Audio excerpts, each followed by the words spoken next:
We are. Hi, Joey, welcome. Everyone, how you doing, Joey? I'm doing great. Own Your Gifts, episode 5. We've got some crazy um, questions to talk about today, some great topics around recovery. And I just want to let people know, if you're joining us for the first time, thank you very much. It's a pleasure to have you on. And if you're rejoining us on a weekly basis, it's also, we're grateful to have you joining us once again. Today, we've had a bit of a technical difficulty. Apparently, there's a little bit of a time difference issue going on over there in America and here in Australia. Would that be right to say that, Joe? Yeah, we kind of screwed this all up, or I didn't do the research. Here in the United States, our clocks on the 14th of March move ahead an hour. So Ah. that obviously didn't happen in Australia, you mentioned certain parts of Australia that did, and Do you, do so you call that I daylight saving? misadvertised it. Yeah, they call it daylight saving. I call it Yeah, same here. stupidity. Call it stupidity is what I call it.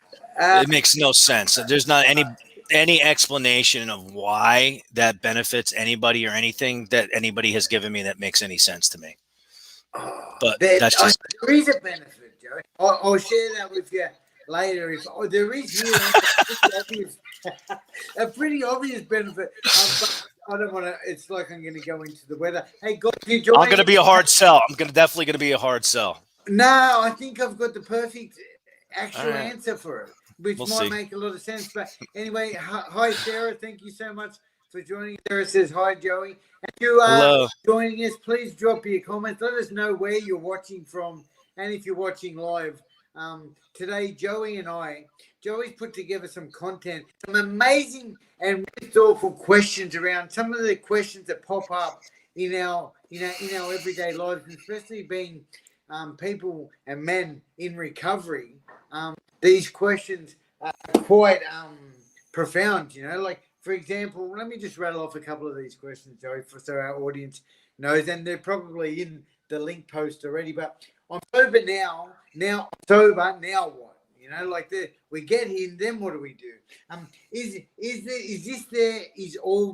this all there is to life? How do I live?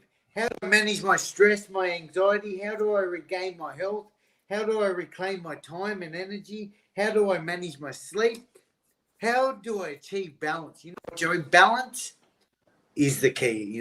That if we get to pick questions, what we get to answer here today and talk about, I'd love to talk about balance, because balance, I think, is this most incredible thing that I've had to work on and balance to be able to maintain a healthy and happy life. What do you think, Joe? I think balance is important. It seems to elude me still today. I seem to be, really diving in. Diving into my recovery, or diving into my work, or diving into my health, I have healthier habits, or things that maybe compulsive about. Winding up in the middle is an ideal that I think we shoot for. But in Sure. most cases, at least for me, as a human being, as a human being in recovery from addiction, seems to be just like a North Star that I drive towards. Is not really a place that I can arrive. But what do you think about Interesting. that? Yeah, man. Look, I hear what you're saying. Like, I'm not trying to suggest that I have a perfect balance by any means.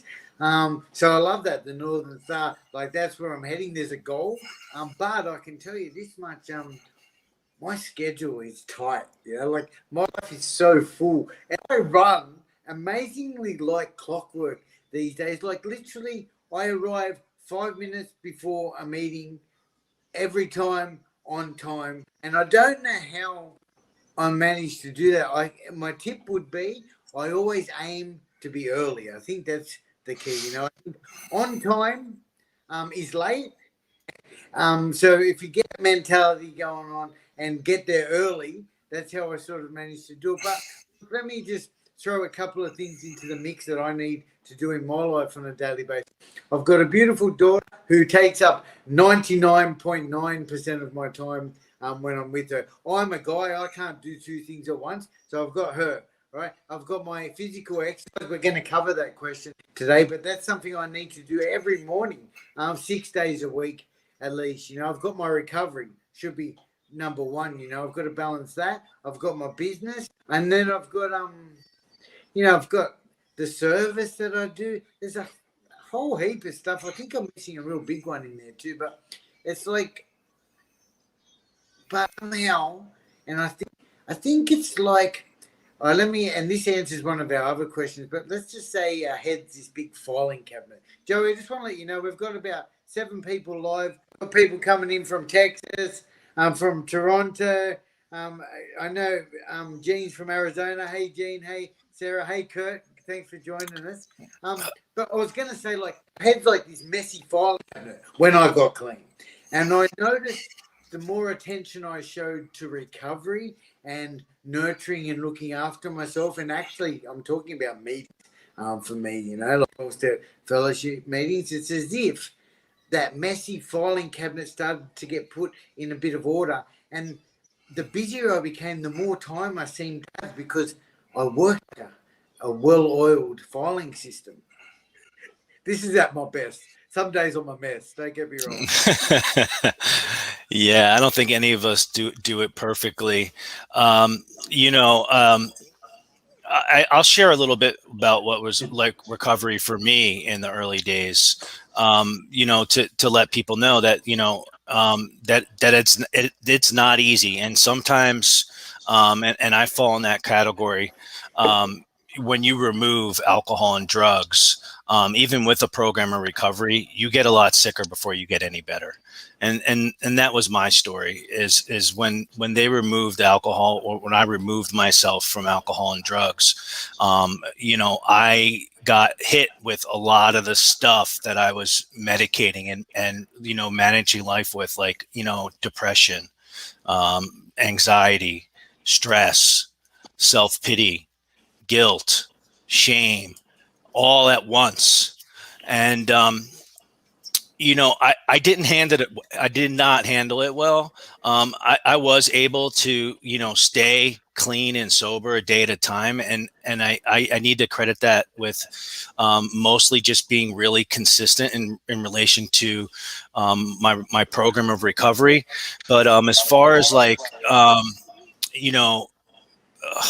holistic functional health, I was a far cry from that.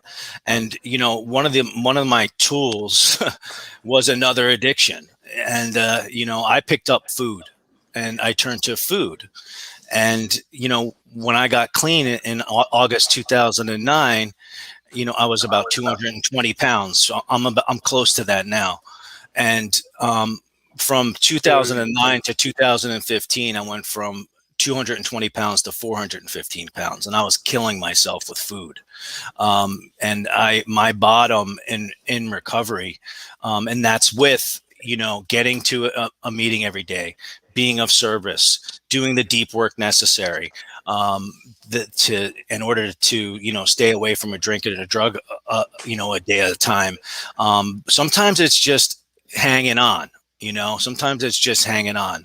Like I said, I got slammed with that anxiety and depression and stress. And when I went into public, there were times when I would wake up on the floor. I was having panic attacks, and people would be standing around me concerned and wondering what the hell happened. I'd open my eyes and there'd be a group of people around me. I had no idea what had happened.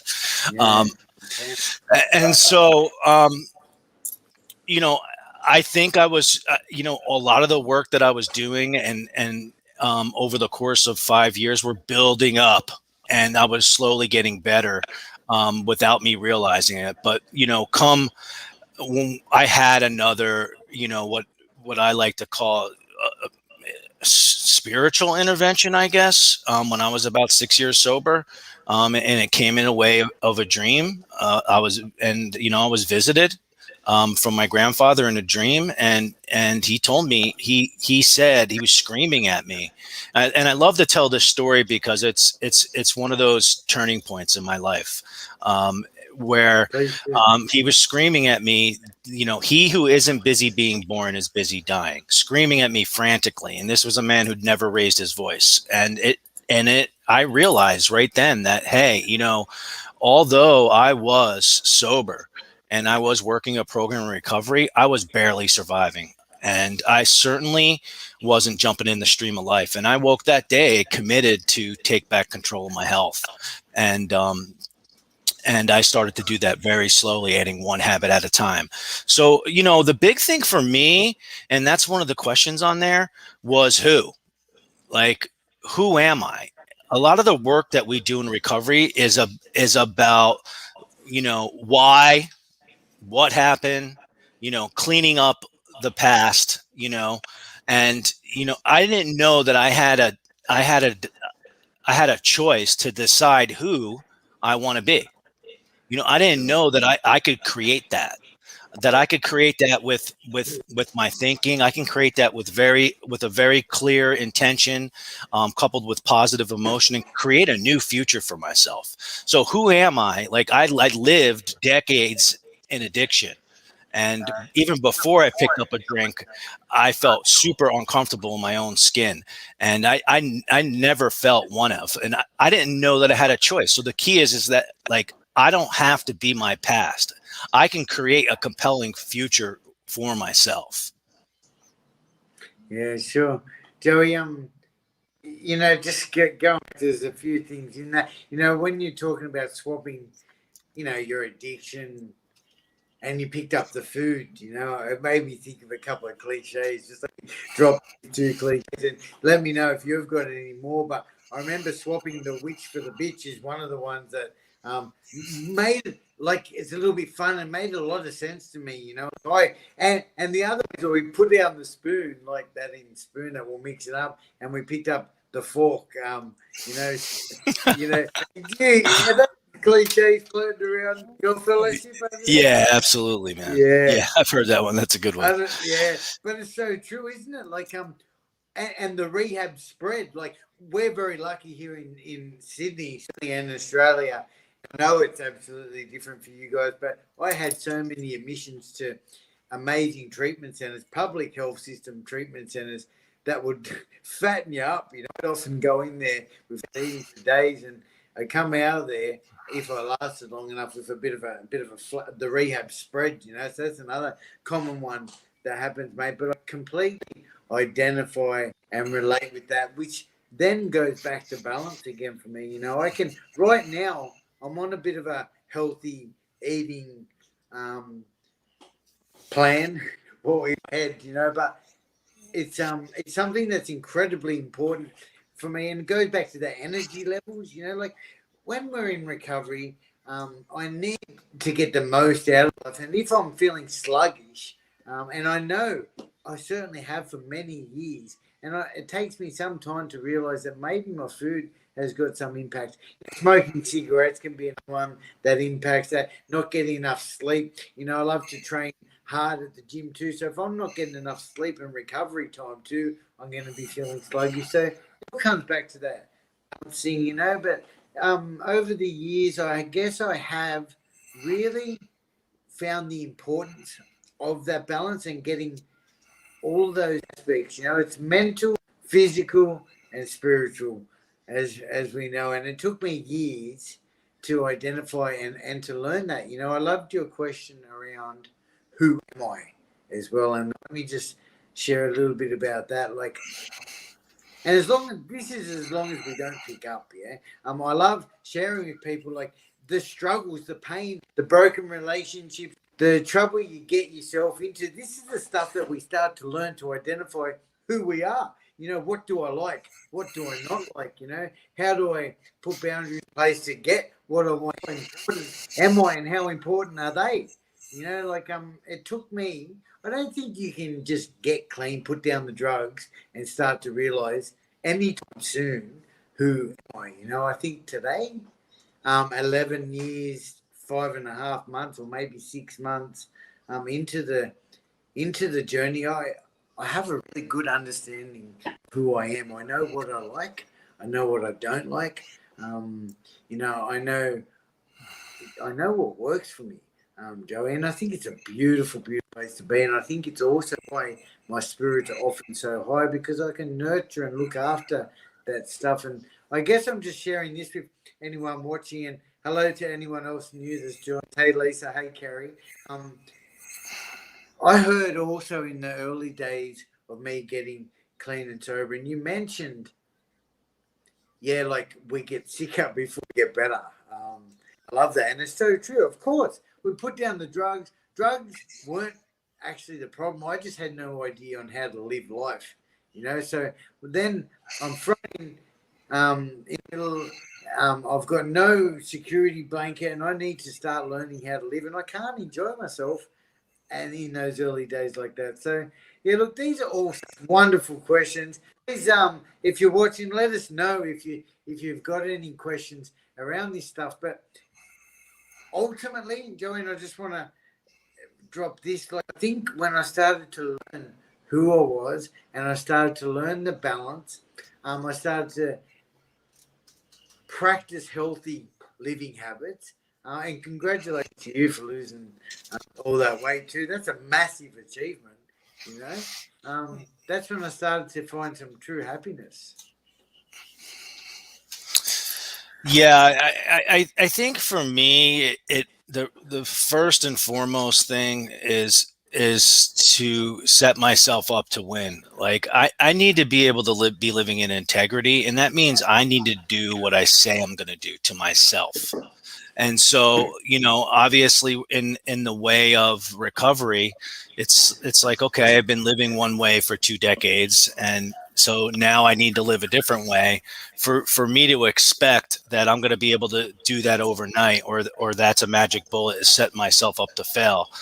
So it's really identifying the little tiny things that I do each day that make me a success, which was really difficult for me because as I had a brain that only focused on where I fell short. And that's one of the things that we do in recovery. We need to take a really good hard look at, you know, where it is we fall short, like how it is we wronged other people, like what is it about our character and our personality and our human shortcomings that aren't serving us anymore, or what may have harmed others. And, you know, whether you're a person who struggled with alcohol or any type of addiction, you know, I don't necessarily think this is only about alcohol and drugs. I think whatever it is, whatever addictive behavior that we're using to fill that hole up and quiet our mind, whether it be shopping, gambling, oversexing, overeating, undereating, it doesn't really matter. It really is the same thing. So I don't know, man. It's when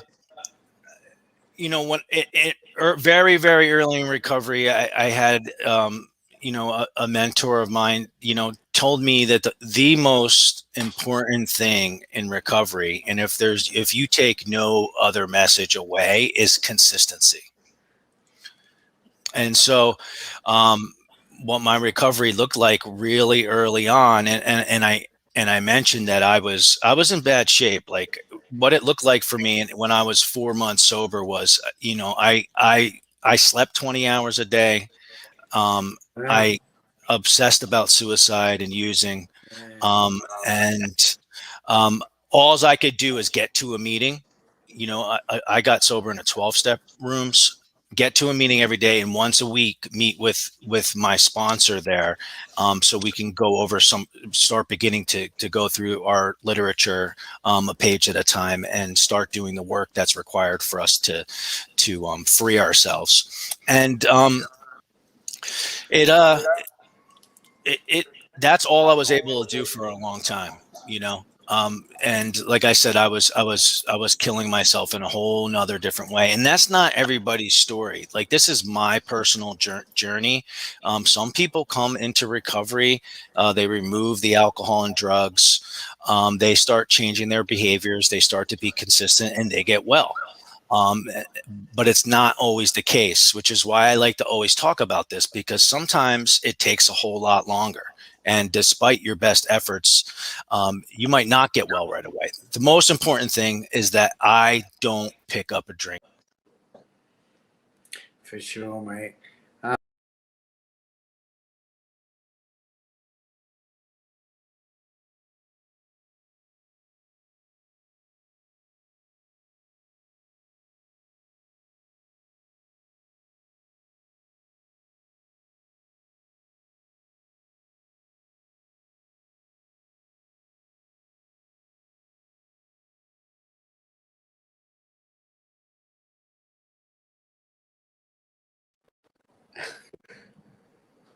Back.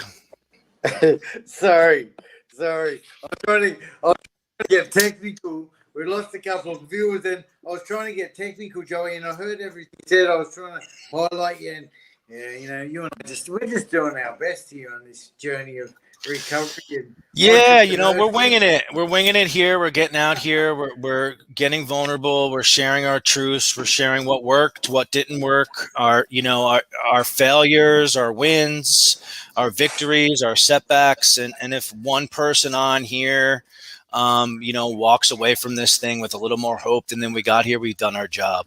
So I appreciate everybody being patient. I can't see, I can't see the people who are on. I can't see whether they're commenting or not. I will say that if there's something that you want, any questions that you want to ask, or if you yourself are in recovery from addiction or in active addiction, or you have or maybe somebody that you work with, a client or a loved one who is struggling with addiction or in recovery. What do you see as a common thread as far as like what people struggle with most in recovery? If you want to post that in the comments, Danny will be able to relate that to us. Sure. So Danny, I have a question for you. Sure. Like, what would you say are your top three? You mentioned that exercise is huge, right? Like, what are your top three go-to recovery habits that are your bread and butter? Like, you don't miss it. It's non-negotiable. You probably wouldn't be able to get through the day without picking up a drink if you didn't do those things. Yeah. Do you have Mate, them? for me, absolutely. The physical is, hitting the gym of a morning. And I'd love to share how important it is. For myself, it took me a couple of years to get into that habit, and it wasn't. And I got into the habit of going to the gym because I heard that muscle burns fat. So I thought, all right, man, I'm going to stop eating. I'm just going to get muscly. You know what I mean? I thought it was like a loophole. I thought, all right, I can't eat muscly, so maybe if I get muscly, I'll get skinny or something. And yeah, I love look, it. I got to admit, I still got the same mentality. I don't eat the best, even though I do try. And like I said at the beginning of the show, I am on a bit of a good diet at the moment. But so the physical fitness does so much for me. It's the most important part of my program. Not to take away how important my meetings are, my service, my connection, my higher power, but physical. It's the way my day starts off. So what happens is my spirit wakes up when I'm at the gym. It's where I get my sort of endorphins, my natural high for the day, and I'm able to tackle anything. Number two, I think absolutely is kindness. And when I say kindness, I guess I'm talking about service. I truly believe I only get what I have by giving it away. Which is exactly what this show is about. Our topic, you and I sharing our experience, strength, and hope with anyone else out there. So service, and to break that down further, I think kindness is another one that I can't do without. And number three for me, is the higher power. Is God. I'm going to call it God. I'm going to name it God. Just for anyone out there who's not into into that. It's just a word that I picked up in the early days. It worked for me. Call it whatever you want. I call it God, but it's my higher power. It's something that I've learned along in this journey that I can't do this alone. I think prayer, to really break it down, I think I'm just talking to myself. I hear my thoughts out loud and I move towards those thoughts. I don't personally haven't experienced some big spiritual outside force, but of spirit woke up absolutely, Joey. And I think I like to call that God. So yeah, definitely the higher power, the physical exercise, and kindness and service would be the three that I cannot live a day without. And let me share this with you: I do not ever go without those three in every single day.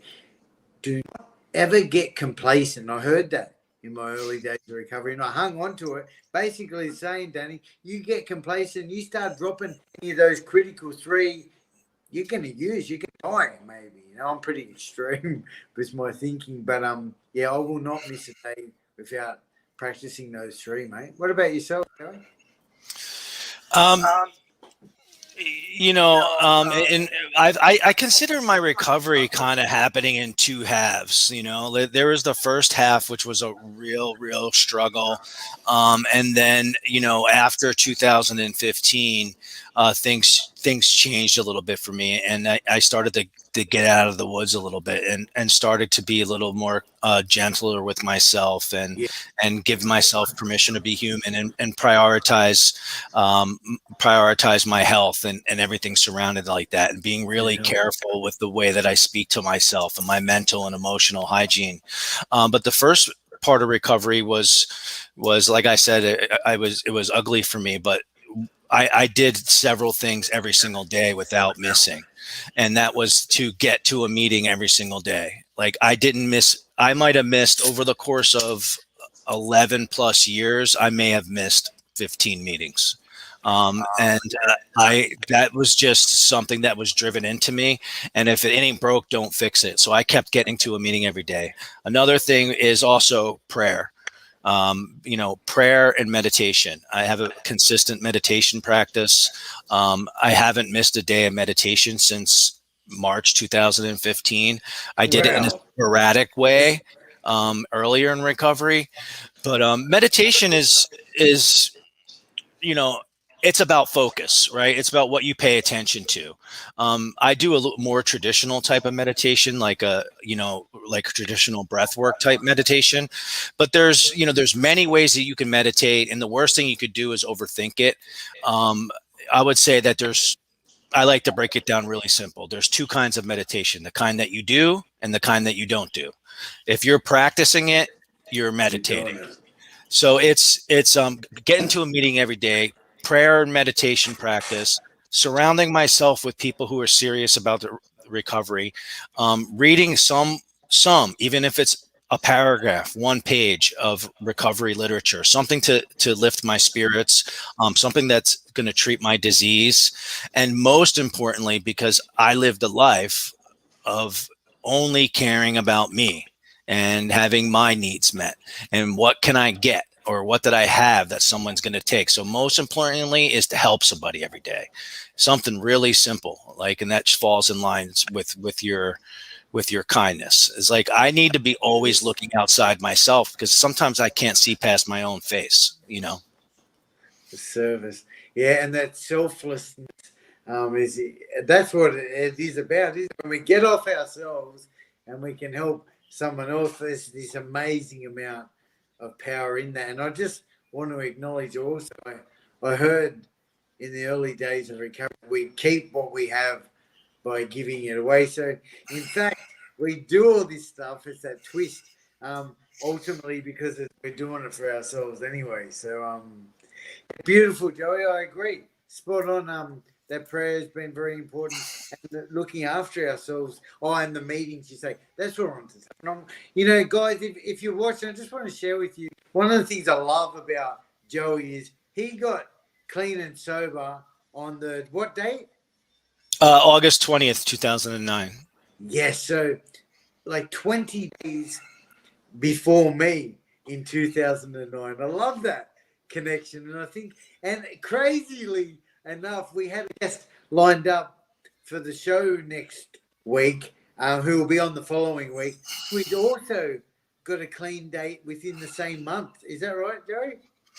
Yeah, she's going to be with us next week, the following Thursday, and yeah, she's in September 2009 too, and she's going to be a great guest. This is an amazing story of somebody overcoming adversity and coming out the other side and consistently paying it forward. So I'm really excited to have her on our show.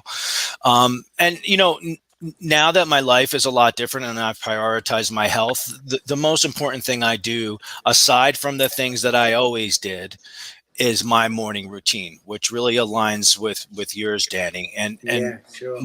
my morning routine always includes something mental, something physical, something emotional, and something spiritual. And I have to set myself up to it starts with me making my bed. That was another thing that I was told early on in recovery is like you want a really good idea of what your recovery looks like before you walk out your door in the morning, turn around and look at your bed. And that's this. He was a military guy, but guess what? Like, it does multiple things. For one, like I'm a big believer that the most powerful things in the world enter through the smallest things. And two, I start my day off with a win. Like if I fuck up the rest of the day, at least I did that right. If I made my bed and I don't pick up a drink or a drug, it's a winning day for me. So my morning routine is I usually, first thing I do is I make my bed, then I drink at least 16 ounces of water, and take my probiotics. We can lose up to a pound of water at night through respiration and perspiration. And then I do some, while I prepare my coffee, I do some oil pulling, which is a Ayurvedic technique where you swish oil around in your mouth. It pulls the toxins out of your mouth. Wow. And then I get right into my prayer, exercise, and meditation practice. I do about 2 minutes of prayer. I exercise just for like 6-10 minutes, but I get my heart rate up, and then I do 4 minutes of meditation, and I go right from there into a freezing cold shower, and that's how I start my morning. And I don't miss it, and I could do it in 6 minutes if I need to. But after I get out of the shower, I usually do some reading and writing. It's usually some sort of spiritual literature or recovery literature, and I journal. I'll journal. Sometimes I'll have a prompt that I ask myself and write. Sometimes I'll just write what's on my mind. Sometimes I'll write about what I dreamt about. Sometimes I'll just it's just stream of consciousness journaling for about 5 minutes. Fortunately, I'm working right now. I have a lot of freedom and time. Like I run my own business and I run it from my house. And so I can stretch that morning routine out for an hour and a half, and I'm really dialed in. But by the time I hit the ground running, and I schedule my work schedule around that. But for 10 plus years of my recovery, I worked a 9 to 5. I worked 70 hours a week. I am still able to get that in. So my morning routine is the most important thing for me, because, I wake up in the morning, still to this day, I wake up to, feeling stressed and having anxiety and being in fear. And I need to get on top of that right away. I need to ask for help, and I need to change my physiology. I need to change my focus. I need to be really clear on my purpose and, my meaning and my mission in life. And I need to be really careful about my language, specifically the language that I use for myself. Mm. Joey, you are an incredible man. You've got a solid morning routine there, and I just want to acknowledge a couple of things. Firstly, like the journey to recovery and this ongoing journey for 11 and a half years for you, it's no easy task. And for me, I should talk. It's no easy task, and you just rattled off a whole heap of things, which it's just so routine, mate, and I'm dedicated, and I think that's amazing your program, your morning program, and your daily program.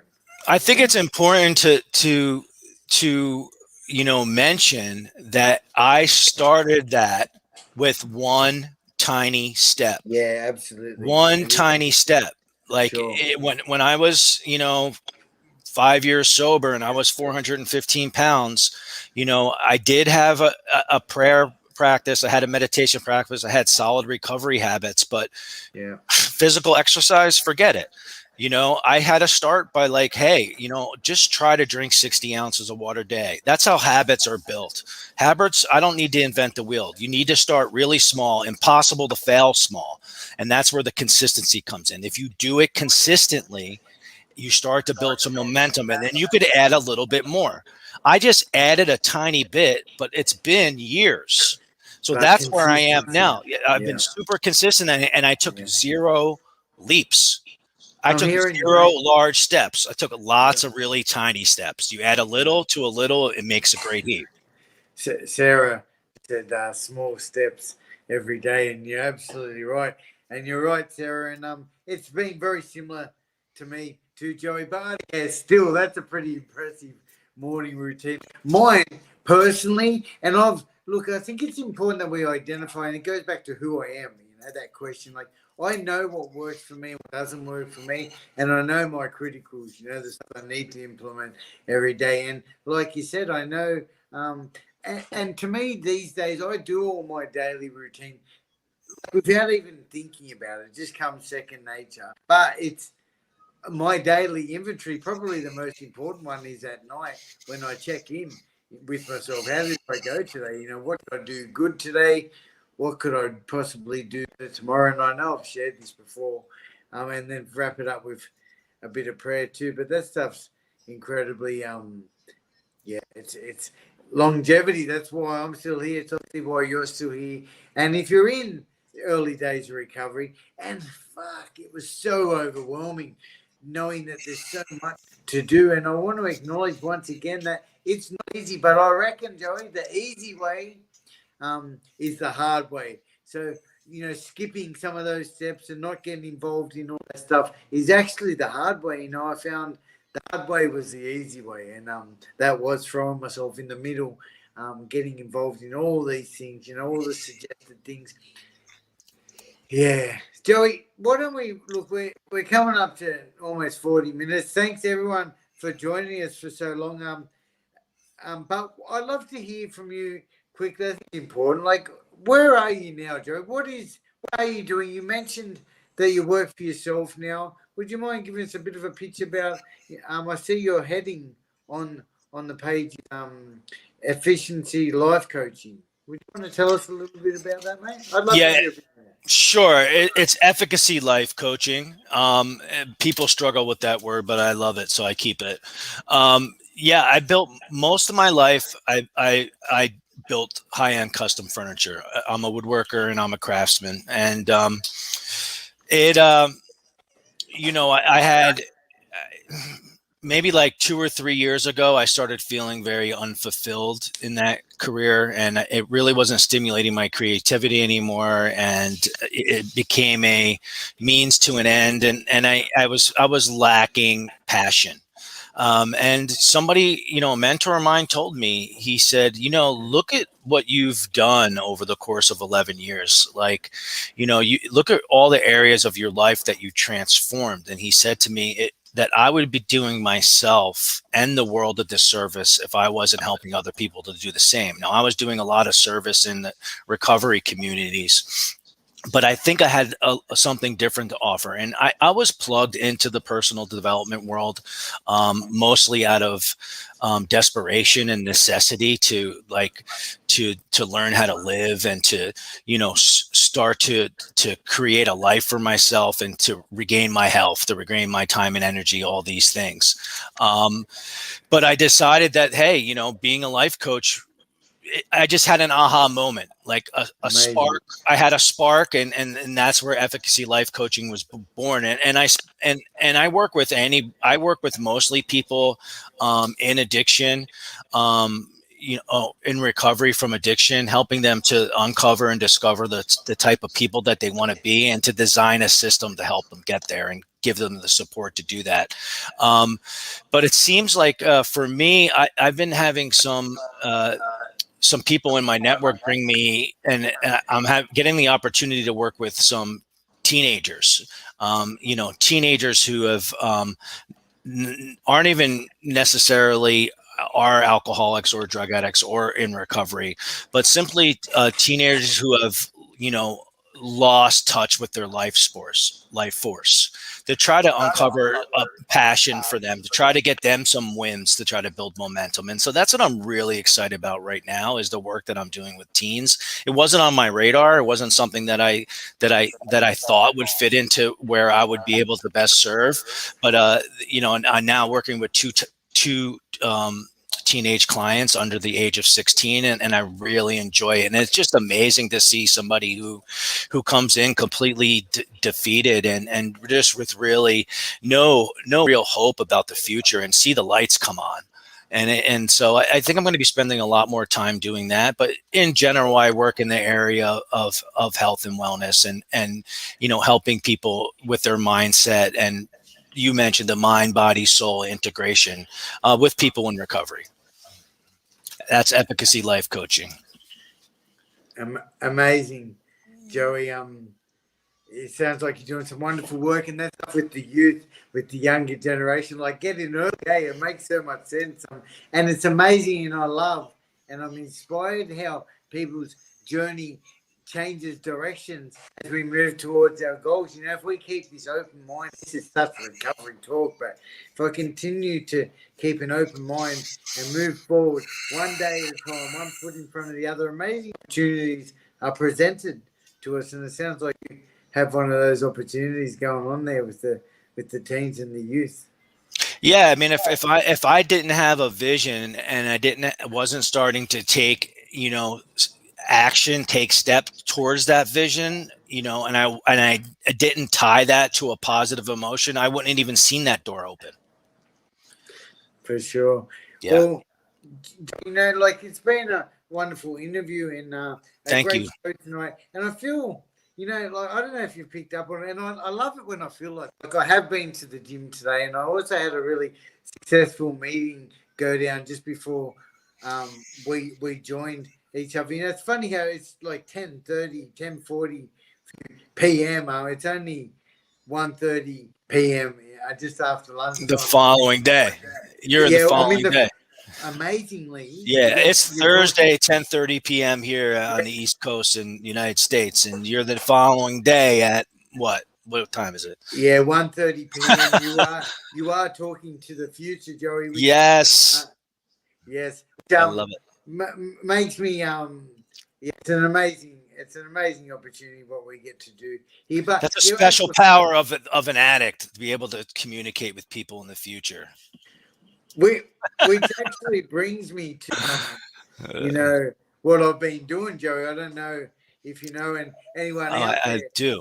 Look, we've had quite a few people jumping in to say hello. Thank you everyone for joining us. But yes, I am the founder of Encapsulator, Joey, which is a time capsule platform allowing individuals to record messages of love and hope to the future you. I came up with this idea early in my days of recovery. I was sitting there reflecting on how well I had done the previous 5 years and full of gratitude. And I thought to myself, well, I wonder what I was like back then when I entered those doors of rehabilitation, the early days of 2009, September. I wonder what I was like. And I thought, imagine if I created a video recording, a message to myself in the future. I did a little bit of research on some questions you might want to answer going into time capsule video. And I started that camera rolling, and immediately when I started recording that video, Joey, it's unlike anything I'd ever done before. This was me talking to myself in the future. It was quite an odd, unique, weird experience, but very therapeutic in the same space.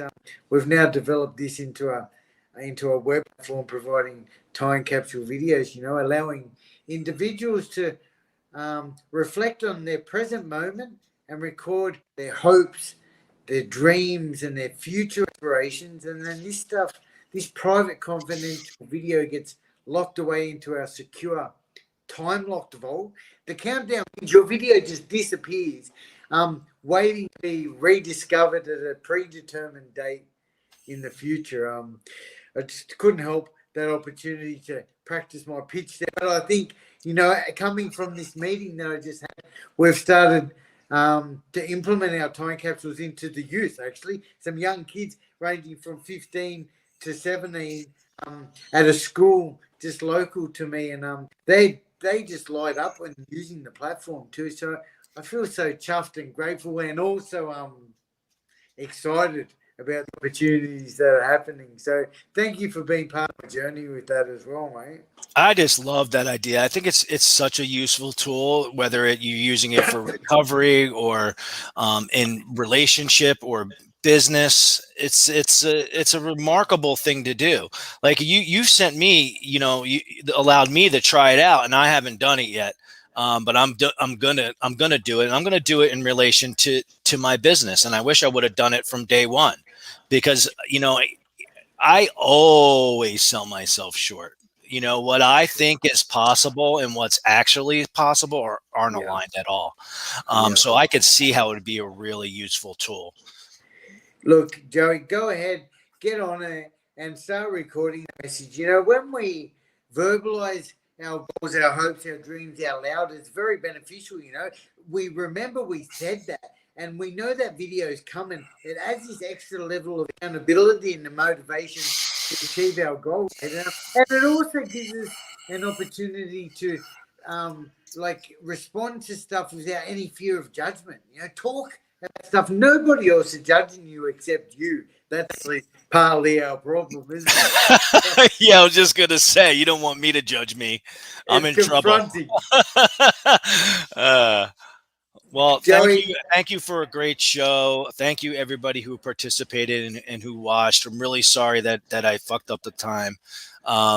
It's Australia doesn't do the daylight savings, and you could try to convince me later, Danny, why that makes sense, because I can't see why it makes sense. But anyway, not this coming week. This coming week we're taking the week off. The following week we're going to have a great guest. I can't wait for that guest. There's going to be 3 of us who got clean in the same month, back in 2009. And I don't mean to such I often hear this thing thrown around like clean time is just a number. The cleanest person is who woke up earliest today, right? And I get it. It's a daily program. But at the same time, I can't sort of explain enough how connected I feel to you, because back then in August 2009, we were doing the same thing, mate, Yeah.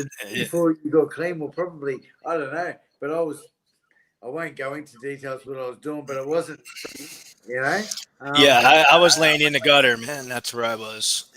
I was pretty much I'm very comfortable there. Shooting smack and doing anything I could to change the way I feel. Today, I share kindness and I do service. I pray and I do physical exercise to change the way I feel, mate. Yeah, we're still changing the way I feel. We're just using different vehicles. Absolutely. Healthier vehicles. Thank you so much for the engagement. It's been a pleasure to have you. Joey, thank you for your time, mate. Stick around for a sec. I'll end the feed and we'll... Thank you, everybody. Danny, it's always a pleasure. 2 weeks. We'll see you in 2 weeks. I'm actually off to Byron Bay, Joey, which is why next Friday or Thursday for you, I'll be in between flying and I won't have a stable connection, but we'll see if we can work out a show we can fit in between. Otherwise, we'll see. We don't exactly have a stable connection tonight either, and we pulled it off, so we'll see. Yeah, I'm not that stable either, Joey. Just a few, right? I got a couple screws loose. Yeah. Stability. All right. Thank you, everybody. Thanks, guys.